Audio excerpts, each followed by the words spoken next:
Hello, basketball people, we have news. Let's go to more news about the Golden State Warriors. I ask you to give a thumbs up and subscribe to my channel, as I am a Warriors fan. Days go by and there is no solution to the Jonathan Kuminga case, and a trade between three teams is being suggested. The Warriors would acquire Rui Hachimura from the Los Angeles Lakers. If Kuminga takes the drastic route, the Warriors will essentially be unable to move him, as the Congolese forward will have a no-trade clause on his expiring deal. As such, the Warriors may need to find him a new home before the start of the 2025-26 season, or else risk losing him for nothing as a free agent next offseason. Fadeaway World proposed a bold three-team trade pitch that would end the Kuminga saga once and for all, while also helping two other teams improve their rosters. Warriors would receive Jaime Jaquez Jr., Rui Hachimura, 2029 first-round pick. Lakers would receive Andrew Wiggins. Heat would receive Jonathan Kuminga. A win-win-win trade? At the start of free agency, it was widely reported that the Heat had interest in acquiring Kuminga, as the franchise sees a lot of potential in the 22-year-old forward. However, the franchise did not have the salary cap space to prepare an offer sheet for Kuminga. Elsewhere, the Lakers have been strongly linked to Andrew Wiggins on several occasions. According to NBA insider Mark Stein, the Lakers would have interest in Wiggins if the Heat makes him available, as they view him as the ideal two-way wing who can play elite defense and also knock down timely shots. And finally, the Warriors may not find a better package for Kuminga than the one mentioned above. Jaime Jaquez Jr., who was in the running for Rookie of the Year in the 2023-24 season, has a lot of room to grow and could be a nice fit in Golden State, and Hachimura will bring veteran smarts and playoff experience. The first-round pick, via the Heat, wouldn't hurt them either. Fadeaway World explained why Jaquez, a wing with size and upside, could blossom into a starting-level small forward for the Warriors in the long run. Jaquez Jr. possesses an impressive offensive skill set, presenting the possibility of becoming a three-level scorer. While his athleticism isn't outstanding, he prioritizes footwork and elite shot-making ability to contribute. A deal like this would effectively allow the Dubs to expand their wing depth while simultaneously building their roster strength. Additionally, with the Kuminga situation dealt with, the Warriors would be able to complete their pending signings, asserting their status as competitors again. Jaquez saw his numbers dip considerably in last season, but some attribute that to injuries and a sophomore slump. The 24-year-old has vowed to bounce back stronger than ever in the 2025-26 season. Just kind of leaning into my strengths, as well as working on things that I need to work on, like shooting and defense, he told the Miami Herald of his offseason focus. Warriors should sign Haywood Highsmith. More news about the Golden State Warriors. I ask you to give a thumbs up and subscribe to my channel, as I am a Warriors fan. Having Jonathan Kuminga sign his $7.9 million qualifying offer would be an unmitigated disaster for the Golden State Warriors, but they would be able to salvage something in the form of using the Kyle Anderson $8.8 million trade exception. Given how close the Warriors would be to the first tax apron even with Kuminga signing the qualifying offer, the Warriors wouldn't necessarily have the capacity to use the entire trade exception.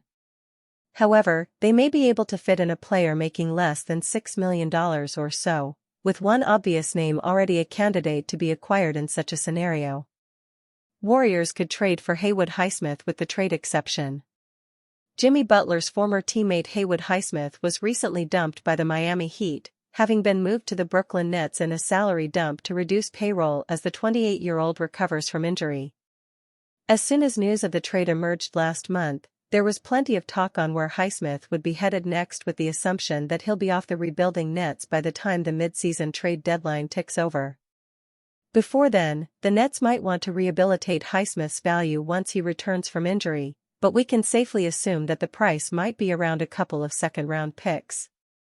With the 3-and-D forward entering the season on a $5.6 million expiring contract, that makes him an obvious and realistic target for the Warriors using the trade exception.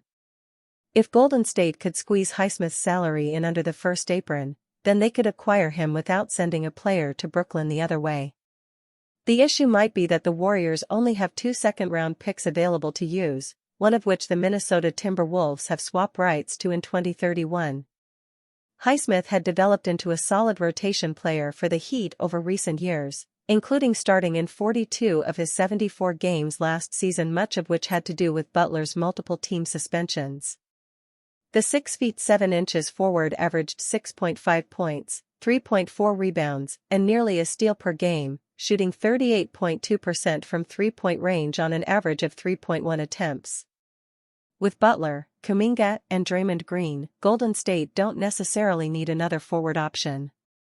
However, none of that trio are prototypical 3-and-D players, potentially opening up a role for Highsmith if he were to arrive at the Warriors. Golden State and Brooklyn have recent trade history after pulling off a midseason deal involving Dennis Schroeder and DeAnthony Melton last December. The Warriors would be hoping for a better result on a Highsmith trade if it eventuates, with the idea something that could very much be on the radar if Kuminga signs the qualifying offer. Jonathan Kuminga and Warriors left in the cold as free agency nears its end. It's official, Jonathan Kuminga is now the last big-name restricted free agent without a deal, and the pressure is building fast on he and the Golden State Warriors. Cam Thomas signed his $6 million qualifying offer to stay in Brooklyn.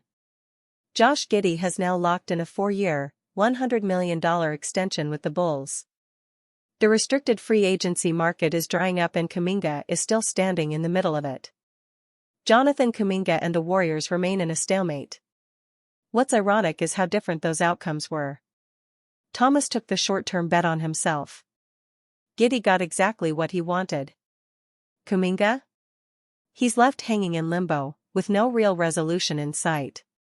Various recent reports suggest Kuminga is seriously considering accepting the Warriors' $7.9 million qualifying offer, a 1-year deal that would make him an unrestricted free agent next summer. It's well known that Kuminga doesn't feel valued by the Warriors, and he's not a fan of the current offer on the table. But now, with the other restricted free agents off the board, his camp may be looking to use those deals as leverage to push Golden State for something bigger. And honestly, the longer this drags on, the more it highlights how much this situation has stalled the Warriors' entire offseason. While other teams have reshaped rosters or added key depth, Golden State is still waiting on a single deal to unlock the rest of their plans. But not all hope is lost. If the two sides can come to terms whether it's a short-term compromise or a longer extension, there's real buzz around potential veteran additions. Al Horford and DeAnthony Melton are reportedly open to joining the Warriors if the roster clears up. Horford, despite turning 39 this season, is a seamless fit in Golden State's system next to Draymond Green. As for Melton, who had a short but promising stint with the Warriors before being sidelined by injury and later traded, he'd bring much-needed perimeter defense, secondary playmaking, and scoring. So while the offseason feels like a wash, it might not be as bleak as people think. Still, it feels fitting that with all the dust settled, Kuminga is the last notable restricted free agent, outside Quentin Grimes, left on the board, and there's no resolution in sight. Until this situation is settled, the Warriors remain stuck in limbo, unable to pivot, add key veterans, or fully commit to their next phase. For now, all eyes stay locked on Kuminga, the last piece left hanging in the balance. Pat Beverley has high praise for Stephen Curry. Steph Curry of the Golden State Warriors truly is in a league all his own when it comes to shooting. Other players may try to be like him, but they don't come close. It's not just fans and analysts who feel this way, because professional basketball players hold the same opinion. Patrick Beverley talked about comparisons to Curry and said that no one is close to the Warriors superstar. No one's like him. Let's get that clear. No one's like him at all. No one would even be close to him. It's no one close to him. He's the best shooter to ever touch the ball. No one is ever close to him. You can ask any basketball player, Beverley said. Beverley did add that Fred VanVleet of the Houston Rockets has a resemblance to Curry, but even he isn't near Curry and his incredible shooting abilities. Although he's not in the league right now, Beverley spent years in the NBA and got to see Curry's powers up close, often. He knows just how hard it is to defend the Warriors star because he can shoot from just about anywhere. It doesn't matter if it's in the paint or from far beyond the three-point line, Curry has an uncanny skill to sink the ball. Last season, Curry averaged 24.5 points, 4.4 rebounds, and 6.0 assists on 44.8% from the field and 39.7% from the three-point line. He once again had the most three-point attempts and three-pointers made for the whole league, again proving that no one can score like him. Beverly is just one of many people watching Curry with total awe. There really isn't anyone like him, and there may never be. Warriors predicted to acquire Celtics guard, new Splash Bro next to Curry. The Golden State Warriors are at a standstill with 22-year-old forward Jonathan Kuminga. The rumor around the league is that he doesn't want to be a part of the organization, but they have not found a suitable trade for him. One possibility proposed by Sports Illustrated's Liam Willerup is to team up with the Boston Celtics to acquire Stephen Curry's next Splash Bro. While the Celtics haven't shared any desire to part ways with Derek White, the combo guard will be 32 years old at the start of next season, when Boston will look to be contending again, Willerup said Sunday.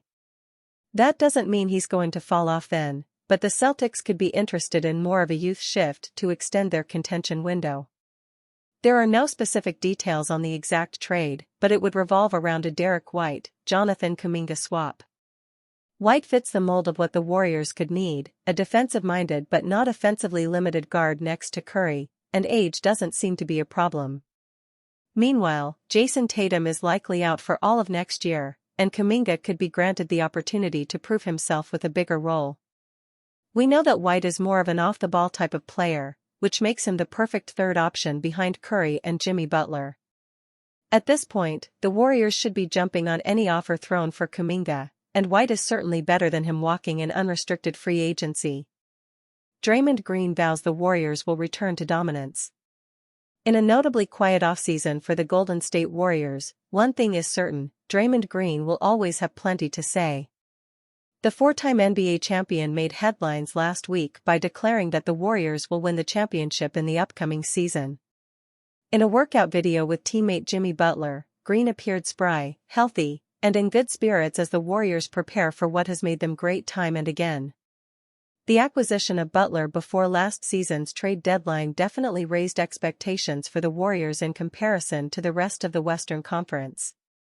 As a 7th seed, they upset the 2nd seed in the first round and followed that up with a Game 1 victory over Anthony Edwards and the Minnesota Timberwolves. Unfortunately, a hamstring injury to star Stephen Curry derailed the Warriors' hopes and deflated any title possibilities, as success in the playoffs is often difficult without the head of the snake. Warriors looking to win it all again. Nevertheless, it's a new season with rejuvenated legs, improved team chemistry, and always the highest of expectations. When healthy, the Warriors had the potential to make a deep playoff run last year. Stephen Curry is undefeated in the Western Conference Finals, and Green has often reiterated the importance of Curry when discussing the Warriors' championship chances. "Do we have Steph?" he asks, implying that with Curry, success is likely to follow.